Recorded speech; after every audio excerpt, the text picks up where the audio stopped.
Hal pertama yang bisa menunjukkan kepribadian seseorang adalah cara jalan mereka. Orang yang berjalan cepat dan menegakkan kepala dengan percaya diri adalah orang yang fokus dan hebat dalam mengatasi masalah. Kalau mereka berjalan dengan mendongakkan wajah dan membusungkan dada, maka mereka supel. Orang seperti ini suka menghabiskan waktu dengan orang lain dan suka dipuji. Mereka juga mudah bosan dan suka tantangan. Jika seseorang berjalan dengan kecepatan sedang dan terlihat santai, ya mereka santai. Mereka tenang dan cenderung lebih fokus pada orang lain daripada diri sendiri.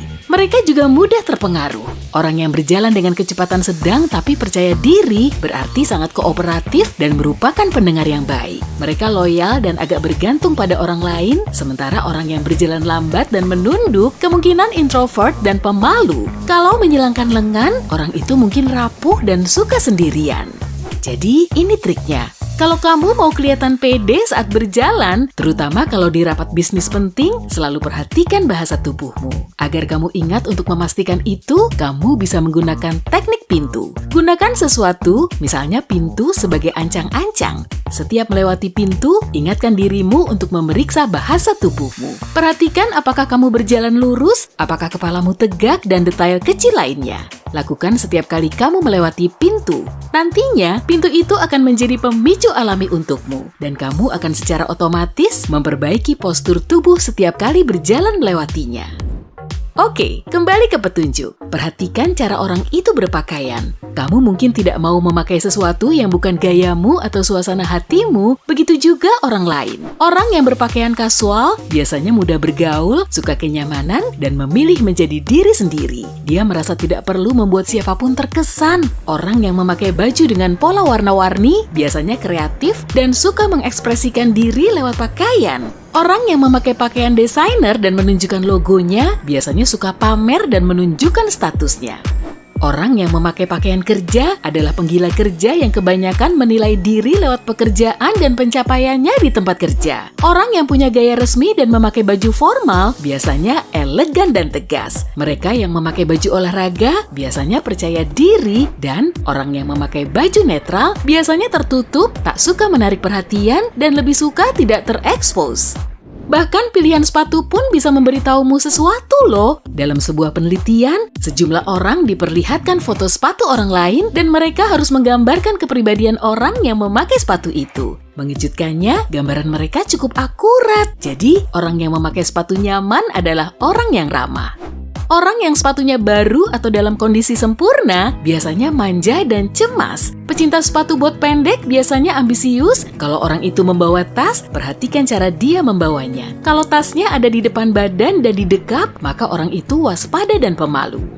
Sekarang kita beralih ke jabat tangan. Ini bukan sekadar ritual sosial, tapi juga cara untuk mendapatkan kesan pertama tentang orang itu. Jabat tangan dominan adalah saat seseorang membalikan tangannya dan membuatnya berada di atas tanganmu. Ini orang dominan yang mencoba menunjukkan siapa yang berkuasa. Dia suka mengendalikan orang lain, tak suka memikirkan pendapat siapapun, dan bahkan terkadang agak memaksa. Jabat tangan patuh adalah posisi kebalikannya. Saat telapak tangan orang itu menghadap ke atas dan tangannya tertutup tanganmu, ini artinya orang tersebut tidak percaya diri dan kamu bisa dengan mudah mendominasi dia kalau kamu mau. Satu lagi adalah jabat tangan lemah. Saat seseorang tidak benar-benar menjabat tanganmu, jabat tangan itu sepihak dan tampaknya hanya kamu yang berjabat tangan. Jabat tangan ini berarti kelemahan dan sikap masa bodoh.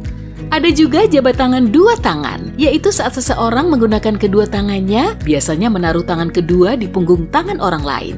Tipe ini menunjukkan orang ini menerima dominasi orang lain, tapi mengundang mereka untuk diskusi. Ini tipikal orang jujur dan terbuka yang suka mendiskusikan sesuatu dan membicarakannya. Namun, jika tangan kedua tidak diletakkan di punggung tangan lawan bicara, melainkan di lengannya, ini cara membela diri dan mengungkap kurangnya kepercayaan. Cara lain untuk menggunakan tangan kedua adalah menyentuh lawan bicara. Jadi, orang ini menjabat tanganmu, tapi juga menyentuh punggungmu, lengan, atau apapun dengan tangannya yang satu lagi. Ini menunjukkan orang itu butuh teman dan kurang komunikasi. Sekarang kita lanjut ke kontak mata. Saat bicara dengan seseorang, perhatikan deh matanya. Orang yang menjaga kontak mata adalah orang yang terbuka. Dia tertarik dengan ucapanmu dan memperhatikanmu, dan orang yang terus memutus kontak mata biasanya gugup dan tidak nyaman.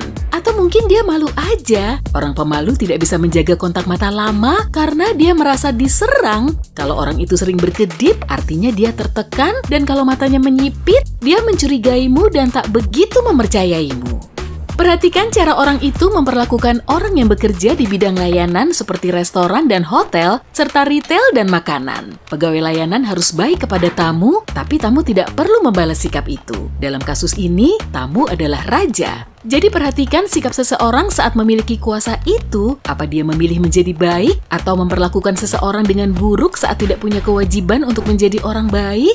Kuasa mengungkap kepribadian seseorang yang sesungguhnya. Kalau seseorang baik ke kamu tapi kasar ke pramusaji di restoran, dia tidak bisa dipercaya. Secara keseluruhan, kesopanan orang itu juga menjadi indikator yang baik untuk identitasnya.